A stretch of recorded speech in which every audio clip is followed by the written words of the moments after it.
You certainly have noticed that the opening page of our music issue identifies this as the fifth Sunday of Easter, not the fifth Sunday after Easter, for we still are in the Easter season. And Holy Mother Church gives us a lectionary to reflect on a number of things during this holy time.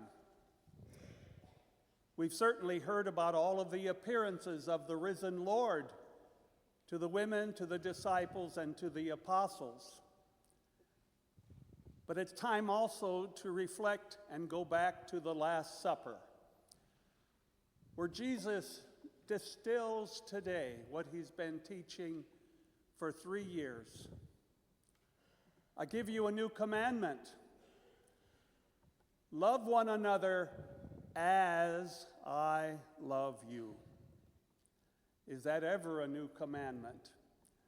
The old commandment was love God and your neighbor as yourself. It's a big step. Jesus also makes it clear, I am the way, the truth, and the life. So that's why we want to pay close attention to Jesus as he spends his last discourse with his apostles. We hear that resonating down through 2,000 years. It was in the 15th century that Thomas à Kempis wrote, "Without the way, there's no going. Without the truth, there's no knowing. And without the life, there is no living." And so we count on Jesus' last words. It was quite a few years ago, before there was GPS, that I made a visit to a parent out in rural Omaha. And by the way, all of Omaha is rural. Without GPS, I couldn't find my way. I got caught up in a cul-de-sac. I was lost. Fortunately, a neighbor said, "I'll help you. Where are you looking for? What address?" And he started describing how to get there. "Oh, it's just right beyond the next hill. It's just a mound.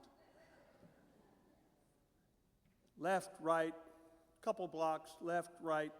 Don't miss the stop sign." Finally, he said, "You know, you can't get there from here." What?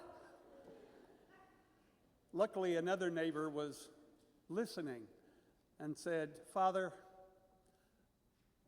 hop in your car and follow me. I'll show you how to get there the fast way." That's how Jesus is speaking today. The way, the truth, and the life. And do we ever need that? Today there's great assurance that we are precious in the eyes of God. Sent his only Son to show us the way, the truth, and the life. We are invaluable. We are cherished. We are esteemed. And we are loved. Why? Was it because of something we did? No. Why are we so precious? There's an analogy. Why do we love our children? Why are our children so precious to us? Because of what they do? I don't think so. Sure, there are many times when their accomplishments makes us very proud. You love them even without the accomplishments. When you first held them as infants in your arm, you could not believe you had so much love in you. Isn't that true? I couldn't believe I had so much love in me. Yet the baby didn't do anything to deserve it. Why then did you love that baby? Why do you love your children? You love them for whom they are, an icon of the love you have for your spouse. A unique living person. And you see God's love in your child, a reflection of God's beauty in your child. And so now we move to, why does God love us?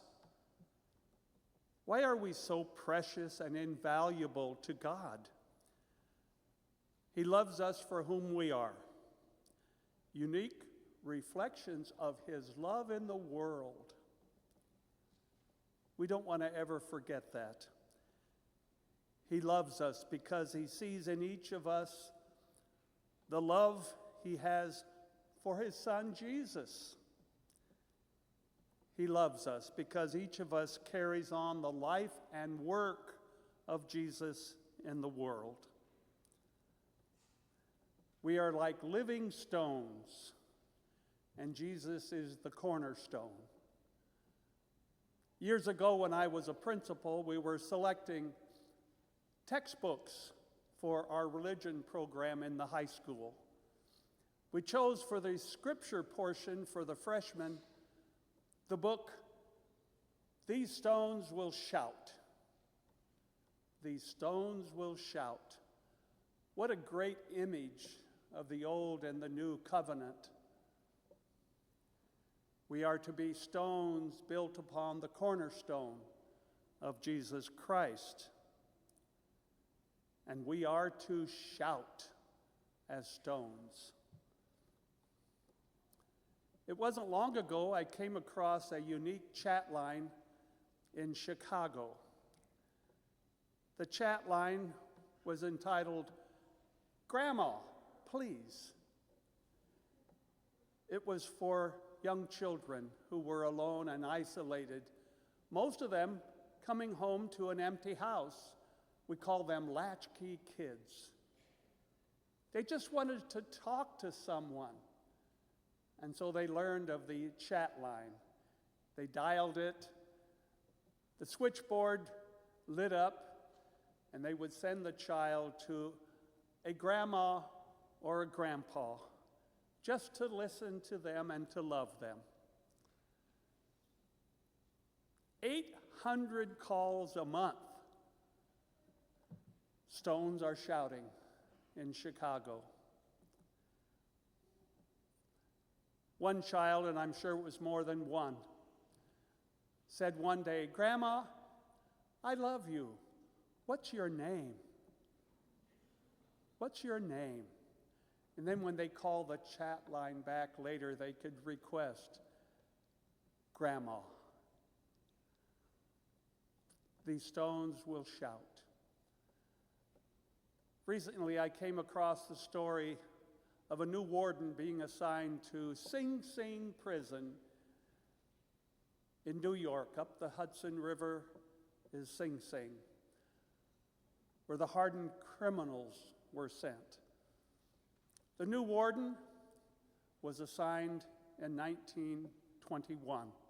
His name was Louis Laws. He and his wife decided they're going to make a difference in the life of these 1,000 inmates in Sing Sing. They wanted to reform the system, the culture. So the first thing Louis did as the warden is to create some recreational facilities. He arranged a gym to be built and for basketball teams to be formed. And Catherine, his wife, brought the 3 little children to the first game and sat with the inmates in the stands. She began to do something every day, coming to talk to the inmates, bringing her children many times. She was eventually called Mother by many of the inmates. A friend told her, "Aren't you concerned about how dangerous it is?" And all she said was, my husband and I are coming here to take care of the men. And they'll take care of us. I'm not worried. One particular day, she started visiting with a murderer who was blind.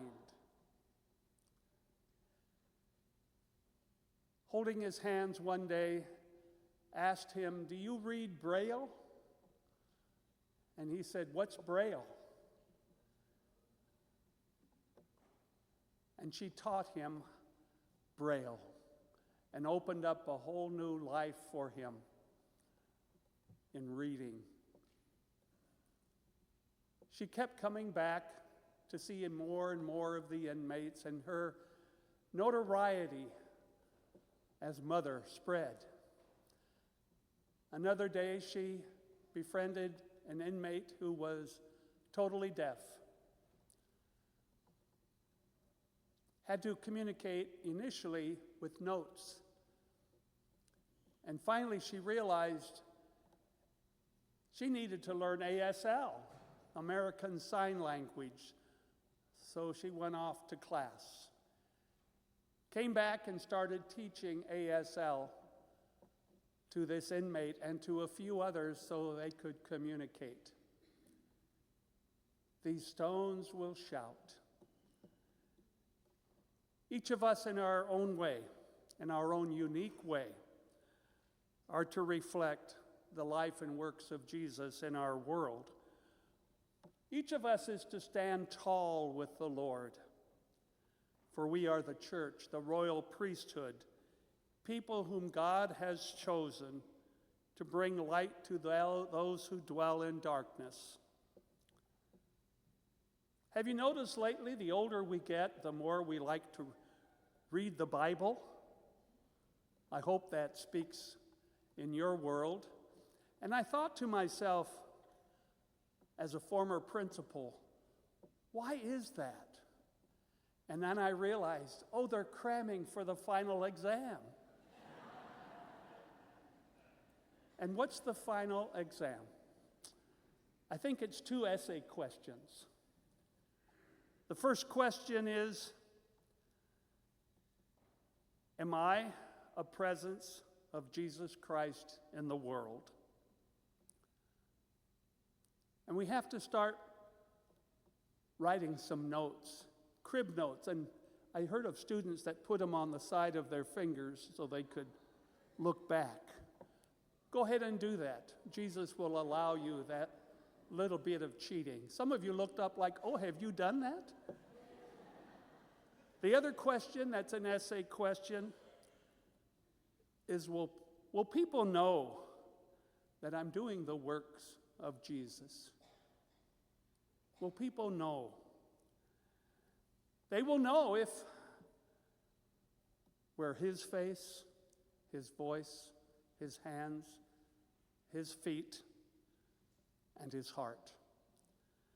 They will know if we have the guideposts of the corporal and spiritual works of mercy along with the Beatitudes.